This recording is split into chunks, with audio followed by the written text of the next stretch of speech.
മാധവൻ ചേട്ടൻ എന്നാ ഒരു മനുഷ്യനാ, എന്നാ ഒരു പൗരുഷോ. എന്നാലും ശങ്കുണ്ണിച്ചേട്ടൻ്റെ അത്രയൊന്നും വരൂല. മാധവൻ ചേട്ടനും ഞാൻ ഇംഗ്ലീഷാ സംസാരിക്കുന്നത്. ഞാനും ശങ്കുണ്ണിച്ചേട്ടനും നീന്തൽ പഠിക്കാൻ പോകുന്നുണ്ട്. മാധവൻ ചേട്ടൻ എനിക്ക് ശമ്പളം തരും. ശങ്കുണ്ണിച്ചേട്ടന് 6 പാക്ക് ഉണ്ട്. മാധവൻ ചേട്ടൻ എഞ്ചിനീയറാടാ. ശങ്കുണ്ണിച്ചേട്ടൻ ഇൻസ്റ്റഗ്രാമിൽ അക്കൗണ്ട് ഉണ്ട്. പെൻഷൻ ഉണ്ടറാ.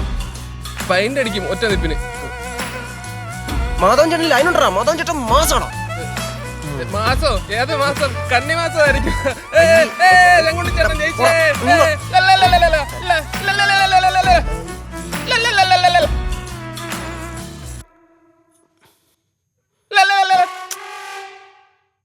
മാധവൻ ചേട്ടൻ No, no, I won't stand and watch your game. Oh, think about it in the fall, I ever